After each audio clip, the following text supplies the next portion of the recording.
जहां इस वक्त कोई नहीं जा सकता वहां हमारे संवाददाता अमित पालित मौजूद हैं। अमित पालित लेह से एलएसी की तरफ जा रहे हैं। लद्दाख से अमित पालित की एक एक्सक्लूसिव रिपोर्ट आपको दिखाते हैं और समझते हैं कि एलएसी पर एक्चुअल पोजीशन इस वक्त है क्या। भारत और चीन के बीच मई के महीने से एलएसी पर तनाव बरकरार है और जैसे जैसे वक्त बीतता गया ये तनाव और बढ़ता गया। 15 और 16 जून की दरमियानी रात ये तनाव खूनी झड़प में तब्दील हो गया। लेकिन आपको बता दें कि मई के महीने से ही हमारी सेना ने पूरी तैयारी कर ली थी और धीरे धीरे एलएसी पर भारतीय सेना ने न सिर्फ अपने फौज की तादाद बढ़ाई बल्कि हमारे जो तमाम इक्विपमेंट्स हैं, हथियार हैं, गोला बारूद हैं, सारी चीजें धीरे धीरे वहां पहुंचा दी गई। इस वक्त मैं लेह में हूं और आपको बता दें कि लेह सेना का हेडक्वार्टर है और ठीक यहीं से ही जो हमारी सेना है, हमारे जो हथियार हैं उन्हें एलएसी तक यानी सरहद तक पहुंचाया जाता है, जहां पर इस वक्त भी हमारी सेना चीनी सेना के आमने सामने खड़ी है और वहां पर जो हालात हैं अभी भी बेहद तनावपूर्ण है। इसलिए धीरे धीरे ही सही आपको बता दें अभी भी वहां पर जो हमारे हथियार हैं, हमारे जो सैनिक हैं उन्हें पहुंचाया जा रहा है। उन्हें जिन जिन चीज़ों की ज़रूरत है वो यहीं से भेजा जाता है। तो लेह से चलते हुए हम 35 किलोमीटर दूर आ चुके हैं हेमिस मॉनेस्ट्री और हेमिस मॉनेस्ट्री ये वो जगह है जहां से सड़क कट जाती है डुरबुक की तरफ। मेरे पीछे आप देख सकते हैं ये जो सड़क आगे जा रही है ये डुरबुक जाती है। और डुरबुक कौन सी जगह है? डुरबुक वो जगह है जहां से डुरबुक, शायोग, उसके बाद आप पहुंचते हैं दौलत बेग ओल्डी। तो डुरबुक, शायोग, दौलत बेग ओल्डी यानी कि DSDBO रोड, जिसको लेकर चाइना लगातार भारत के साथ कड़ी आपत्ति जताता रहा है, वही सड़क यहाँ से आगे की तरफ जाकर मिल जाती है। तो यहाँ से आप जब आगे निकल जाते हैं ये डुरबुक रोड आगे आपको वहाँ ले जाएगी जहाँ से अगर आप लेफ्ट हो जाते हैं, जहाँ पर डुरबुक जो जगह है वहाँ से लेफ्ट अगर आप हो जाते हैं तो आप सीधा पकड़ते हैं DSDBO रोड यानी कि डुरबुक, शायोग, दौलत बेग ओल्डी रोड। 255 किलोमीटर की जो वो रोड है, ये जो पहाड़ियाँ आप देख रहे हैं, इस पहाड़ियों के पीछे करीब आप यहाँ से और 100 किलोमीटर जब जाएंगे तो आप डुरबुक पहुँच जाएंगे। फिर वहाँ से आगे आप गलवान वैली पहुँचते हैं जहाँ पर 15 और 16 जून की दरमियानी रात खूनी झड़प हुई थी और हमारे जवान शहीद हुए थे। लेकिन बड़ी बात क्या है कि फिलहाल आपको बता दें कि हमें यहाँ पर रोक दिया गया है, हमें आगे जाने की इजाज़त नहीं मिली है और हम इसीलिए यहाँ पर रुके और आपको बता रहे हैं कि किस तरह से जो हमारी सेना है अपने आप को मजबूत लगातार कर रही है। फिलहाल अगर हम बात करते हैं कि जो एलएसी है, चाहे वो चुमुर का इलाका हो, चाहे वो चुशुल का इलाका हो, चाहे वो पेंगोंग लेक का इलाका हो या फिर वो गलवान वैली का इलाका हो, उस पूरे इलाके में आपको बता दें कि जो भारतीय जो सेना है धीरे धीरे उसने अपना रेनफोर्समेंट भेजा है, यानी कि जो अतिरिक्त हमें फोर्सेस चाहिए थे वो वहां पर पहुंच चुके हैं। वहां पर बताया जा रहा है 10 से 15 हज़ार सैनिक और वहां पर पहुंचे हैं। और साथ ही साथ आपको बता दें कि नीचे आप देख सकते हैं कि वहां पर किस तरह से जो हेवी व्हीकल्स है, यहाँ पर आप देखिए कॉन्वॉय यहाँ पर रुका हुआ है, वहां पर बहुत सारे आपको 4 टन जो बड़े ट्रक्स होते हैं आर्मी के वो नजर आ रहे होंगे। साथ ही साथ नीचे आप देख सकते हैं कि यहाँ पर जो मैकेनाइज्ड इन्फेंट्री के जो इन्फेंट्री ट्रूप कैरियर है वो भी यहाँ पर रखा हुआ है। आप देखिए कितनी बड़ी ये गाड़ी है, इसके साथ ट्रॉली लगी हुई है, बहुत हेवी व्हीकल है। और आपको बताते हैं जो ये जो रोड आप अभी देख रहे हैं, इस रोड को जैसे सब आगे जाएंगे, पहले बहुत ही पतली रोड होती थी, कई जगह पे तो ये कच्ची रोड थी, लेकिन अब पिछले कुछ सालों में इसे पूरे पक्की सड़क यहाँ बना दी गई है। वहाँ पर चौड़ा भी किया गया है ताकि यहाँ पर इस तरह के हेवी व्हीकल्स को आप बिल्कुल एलएसी तक पहुँचा सकें। और यही वजह है कि चीन को इतनी आपत्ति है, नाराजगी है कि क्योंकि भारत ने जो 255 किलोमीटर का जो रोड तैयार कर लिया है डुरबुक, शायोग से लेकर दौलत बेग ओल्डी तक, उसने भारत की जो स्थिति है इस पूरे इलाके में बहुत मजबूत कर दी है। और आप देख सकते हैं किस तरह से भारत धीरे धीरे बहुत ही कम वक्त में भारत ने चीन के बराबर ना सिर्फ सैनिकों को वहां पर पहुंचाया है बल्कि हमारे जो हेवी इक्विपमेंट्स है, जिसकी एक झलक आप यहां पर देख सकते हैं कि किस तरह से मैकेनाइज्ड इन्फेंट्री के जो इन्फेंट्री ट्रूप कैरियर हैं वो भी अब एलएसी तक पहुंचाए जा रहे हैं। इसके अलावा बताया जा रहा है कि वहां पर हमने देखा था कि किस तरह से जो हेवी व्हीकल्स में टैंक्स हैं, चाहे वो T-72 टैंक्स हो, T-90 टैंक्स जो हैं, आधुनिक टैंक्स हैं, उन्हें भी पहुंचाया गया है एलएसी के पूरे इलाकों में। तो आप देखिए फिलहाल यहाँ पर जो पूरा इलाका है कितना मुश्किल भरा ये इलाका है। आप देखिए पहाड़ियाँ यहाँ पर हैं, 14,000 फीट तक की ऊंचाइयों तक होते हुए ये रास्ते गुजरते हैं और इन्हीं रास्तों से हमारे जो सैनिक हैं, साथ ही साथ उनका जो साजो सामान है वो पहुंचाया जाता है। लेकिन सबसे बड़ी बात ये है कि ये आपको जो पीछे पहाड़ी नजर आ रही होगी, इसके ठीक पीछे जो आप देख रहे हैं ये जो पहाड़ियाँ हैं जहाँ पर अभी भी बर्फ की मोटी परत जमी हुई है, वही वो इलाका है, पूरा एलएसी का इलाका है जहाँ पर हमारे हजारों सैनिक चीनी सैनिकों को रोके हुए हैं, चाहे वो गलवान वैली हो, चाहे वहां पर जो पीपीवी पॉइंट यानी पेट्रोलिंग पॉइंट 14, 15, इसके अलावा 17 जिसे हॉट स्प्रिंग भी कहा जाता है, साथ ही साथ गोगरा पोस्ट, ये जो तमाम जो इलाके हैं यहाँ पर हमारे सैनिक मौजूद हैं। और हम लगातार देख रहे हैं किस तरह से ले से होते हुए ये जो सड़क जा रही है, ले से यहाँ पर आप जब पहुंचते हैं हेमिस मॉनेस्ट्री, फिर आगे डुरबुक रोड, ये बहुत ही अहम रोड है, यहाँ से इस आगे जाने को किसी को इजाज़त नहीं मिल रही है। आम दिनों में यहाँ पर आप पेंगोंग तक जा सकते थे, आगे जा सकते थे, लेकिन फिलहाल आपको बता दें कि जो हालात है तनावपूर्ण है, इसी वजह से यहाँ पर आगे नहीं जाने दिया जा रहा है। और यहाँ पर देखिए लगातार हम देख रहे हैं कि आर्मी के जो कॉन्वॉयज हैं यहाँ से निकल रहे हैं, हेवी व्हीकल, जिसमें आपको बता दें कि ट्रूप्स को भेजा जा रहा है, साथ ही साथ यहाँ पर एम्बुलेंसेज भेजे जा रहे हैं ताकि वहाँ पर अगर किसी हमारे जो सैनिक हैं उनको अगर मेडिकल फैसिलिटी चाहिए उनके लिए इंतजाम किए जा रहे हैं। साथ ही साथ यहाँ पर मैकेनाइज्ड इन्फेंट्री के ट्रुप कैरियर्स जो बड़ी गाड़ियाँ हैं उनको ले जाया जा रहा है, टैंक्स यहाँ से भेजे जा रहे हैं। आपको बताते चाहे वो बोफोर्स हो, चाहे हमारे 155 मिलीमीटर के जो गन्स हैं, आर्टिलरी गन्स हैं, वो भी वहाँ पर पहुँचाए गए हैं। तो कुल मिलाकर भारत की जो स्थिति है बेहद मजबूत है।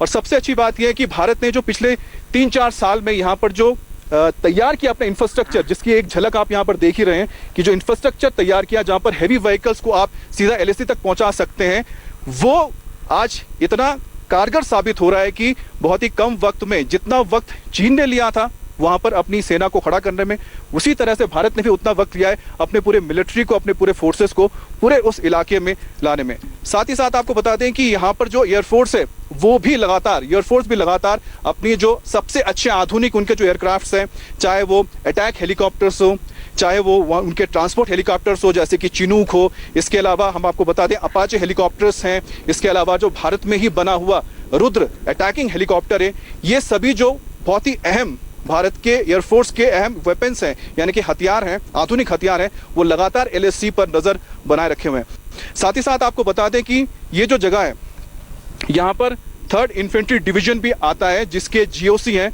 मेजर जनरल बापट, जो कि फिलहाल यहाँ पर नहीं है बल्कि वो मौजूद है एलएसी पर, और वो लगातार उनकी बातचीत चल रही है वहाँ पर चीनी सैनिकों के साथ, चीनी सैनिकों के जो ऑफिसर्स हैं उनके साथ बातचीत चल रही है। 2 दौर की बातचीत हो भी चुकी है और आज बताया जा रहा है कि तीसरे दौर की बातचीत हो रही है, ताकि भारत ने जो स्टैंड लिया है कि आपने जो एलओसी पर हमारे इलाके में आने की जो कोशिश की है आपको पीछे हटना ही होगा, इसका कोई दूसरा विकल्प नहीं है। तो बातचीत वहाँ पर अभी भी जारी है। पूरी की पूरी जो आर्मी हमारी है, हमारा जो ऑफिसर्स हैं वो मौजूद हैं, बड़े ऑफिसर जो हमारे जो जनरल्स हैं वो पूरी अपनी रणनीति के तहत, पूरे अपने युद्ध नीति के तहत मौजूद हैं और अपने जो फोर्सेस है उनका मनोबल बढ़ा के रखा हुआ है। और शायद यही वजह है कि जब गलवान में चीनी सैनिकों ने धोखा देकर कायरतापूर्ण हरकत करते हुए हमारे सैनिकों पर हमला किया था, उस दौरान हमारे सैनिकों ने बहादुरी दिखाई और उनको मुंहतोड़ जवाब दिया। खुद तो शहीद हुए, खुद तो अपने आप को निछावर किया ही, लेकिन चीन को भी उन्होंने नहीं बख्शा। कैमरा पर्सन अनिल मिश्रा के साथ अमित पालित, इंडिया टीवी, लद्दाख। तो आप अमित पालित की एक्सक्लूसिव रिपोर्ट आप देख रहे हैं और हम कोशिश कर रहे हैं कि अमित हमें लाइव मिल सके, लेकिन आप हालात समझ सकते हैं, परिस्थिति समझ सकते हैं। वो लगातार आगे बढ़ने की कोशिश कर रहे हैं, लेह से जितना आगे वो जा सकते हैं।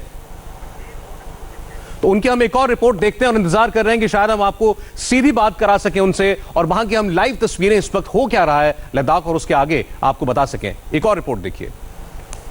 तो लेह से हम निकले थे और वहां से 35 किलोमीटर दूर हम अब पहुंच चुके हैं। एक तरफ है ये कारू, जहां पर आर्मी के 3rd इन्फेंट्री डिवीजन का ये बेस कैंप है, और दूसरी तरफ है हेमिस मॉनेस्ट्री, बहुत ही पॉपुलर ये मॉनेस्ट्री है। लेकिन ये जगह बहुत अहम है, उसकी वजह क्या आपको बताते हैं। सामने अगर आप देख सकते हैं ये कारू, ये इलाका है, और वहां पर आप देखिएगा कि आर्मी के तमाम गाड़ी यहाँ पर मौजूद है क्योंकि आर्मी का बड़ा कैंप है। और सामने से जो रोड आगे गुजर रही है ये रोड बहुत अहम है क्योंकि ये इस रोड का नाम है, आप देख सकते हैं जो रोड आगे निकल रही है ये है डुरबुक।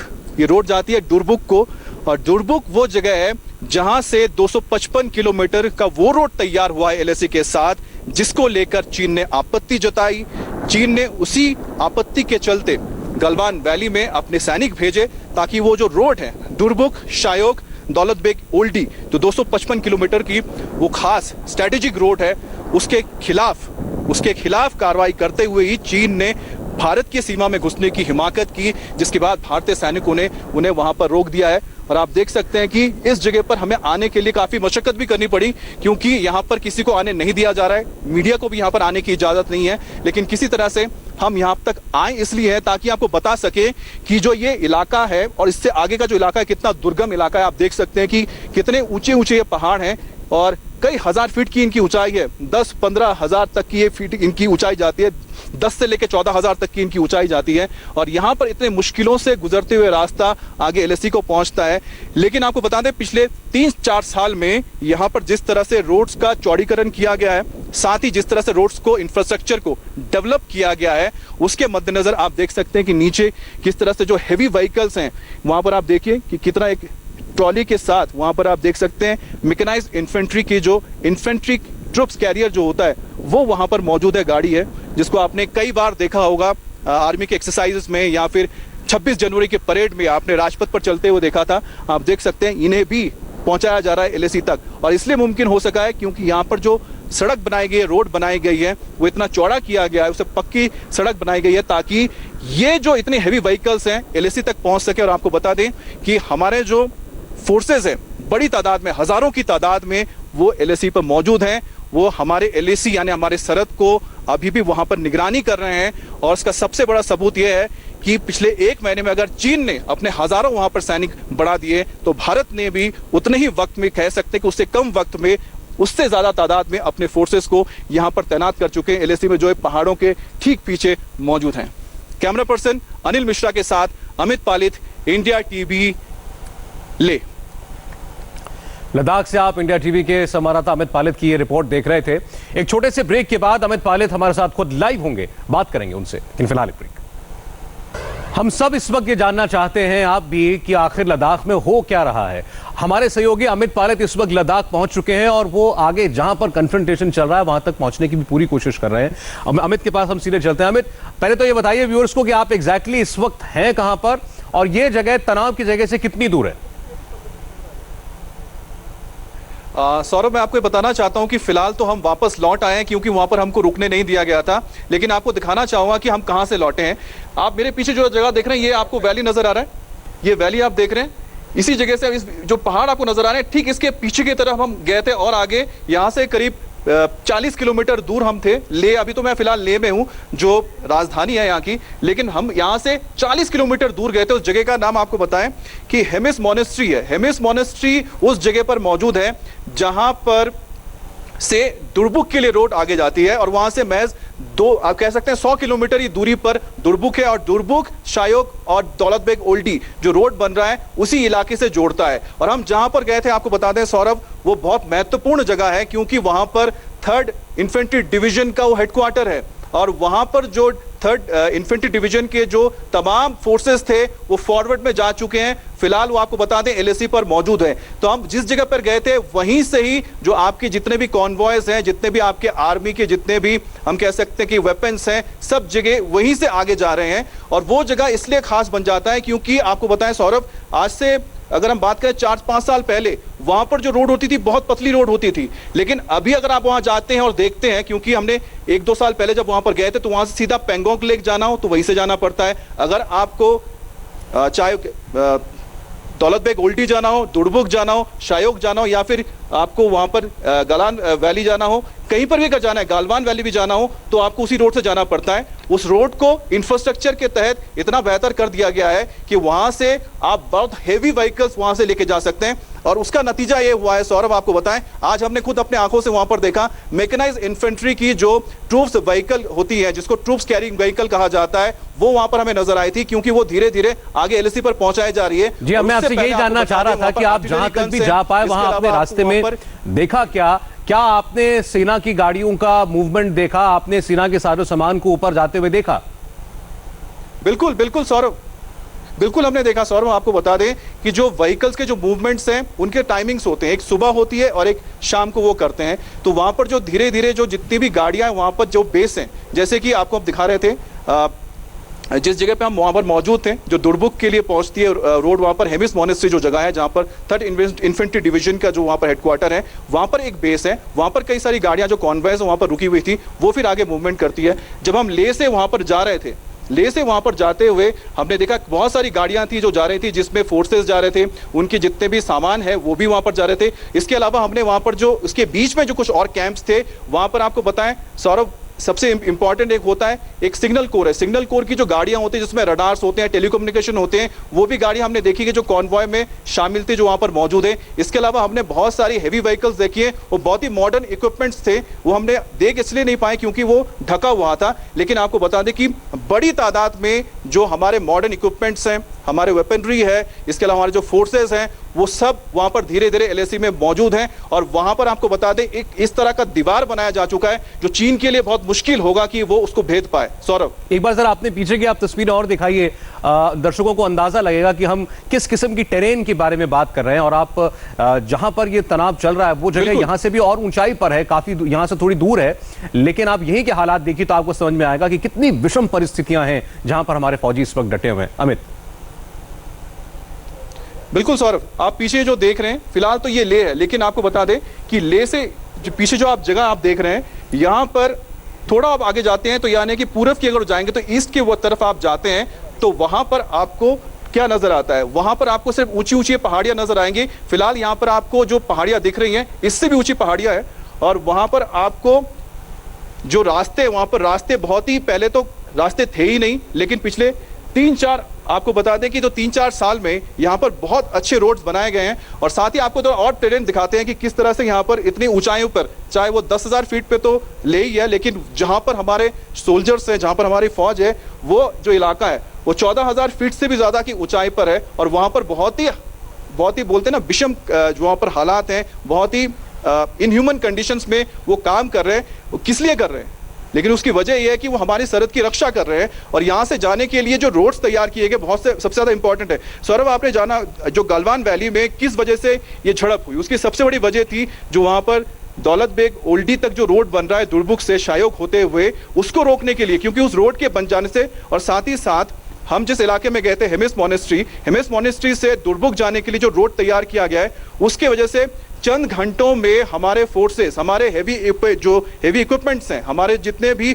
फोर्सेस के साथ जो बड़े इक्विपमेंट्स जाने हैं वो कुछ घंटों में पहुंच जाते हैं। यही वजह है कि चीन को ये डर है कि अगर जो वो रोड हमने DSDBO रोड जो अगर हमने तैयार कर लिया 255 किलोमीटर का, उससे आपको बताएं जो ईस्ट में जो चुमुर से लेके, चुशुल से लेके, पेंगोंग से लेके ये पूरा जो इलाका है वो लेह से जुड़ गया है। और साथ ही साथ ये सीधा दौलत बेग ओल्डी तक जुड़ गया है। और आपको बताएं साथ ही साथ वहां पर जो कराकोरम पास है, कराकोरम पास तक अब भारत की जो सेना है, और चाहे हमारे जो व्हीकल्स हैं, हमारे जो जितने इक्विपमेंट्स हैं, हमारे टैंक्स हैं, कुछ भी है, वो बाय रोड पहुंच सकते हैं। और कराकोरम पास चीन के लिए बहुत महत्वपूर्ण इसलिए है क्योंकि वो जो इलाका है वो सीधा जो सियाचन और पाकिस्तान के कब्जे वाला जो इलाका है जिसे गिलगित बाल्टिस्तान कहते हैं, उसके साथ पड़ता है। और भारत ने स्ट्रेटेजिकली जो रोड जो बनाया है, जो हमने कह रहे हैं दौलत बेग ओल्डी तक जो जा रही है दरबुक से, उसको बनाने का सबसे बड़ा जो इंपॉर्टेंट उसकी जो वजह है वो है कि जो कराकोरम पास तक अब भारत वहां पर जैस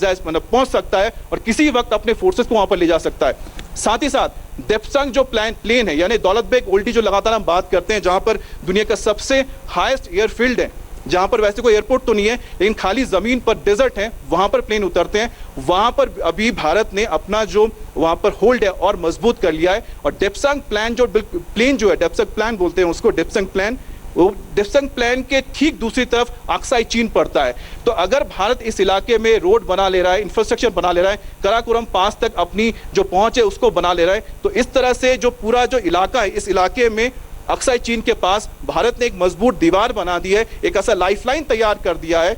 आप सोचिए कि इस तरह के वहां पर पहाड़ियां हैं, ऐसे पहाड़ियों को काट के बहुत छोटे छोटे जो नालों के पास से रोड बनाए गए हैं, उसके जरिए आज आप बता सकते हैं कि वहां पर हमारे इंफ्रास्ट्रक्चर ने इतना अच्छा काम किया है कि वहां पर आप सोचिए कि इतने ऊंची ऊंची पहाड़ियों से होते हुए, हजारों फीट की ऊंचाइयों से होते हुए हम उन जगहों पर पहुंचे जहां आज से हम कई साल तक पहले पहुंच ही नहीं सकते थे। तो 4-5 साल में जिस तरह से ये बदलाव जो हुआ है, उसके वजह से आज हम उस स्थिति में हैं कि हम कुछ ही घंटों में, मई के 5 तारीख को, 5 मई के बाद से ये टेंशन शुरू हुआ। अब आप सोचिए कि 30-40 दिन के अंदर ही भारत ने वहां पर ऐसा बिल्टअप तैयार किया है कि चीन के भी हालत, उसके होश उड़ गए हैं। चीन जब ये बात करता है कि हम, वो दिखा रहा है वहां पर कि हम तिब्बत में एक्सरसाइज कर रहे हैं, हमारे इतने फोर्सेस आ गए हैं, उनको अच्छी तरह से पता है कि आज भारत ने कितने फोर्सेस यहां पर खड़े कर दिए हैं। ये तो कुछ नहीं है सौरभ, आपको बता दें एक और बड़ी बात, एयरफोर्स ने यहाँ पर क्या किया है, लेके यहाँ पर जो बेस है, एयरफोर्स का बेस है, बिल्कुल सामने हम जहाँ पर ठहरे हैं, आज सुबह हमने यहाँ पर क्या देखा, यहाँ पर आपके चिनूक हेलीकॉप्टर्स।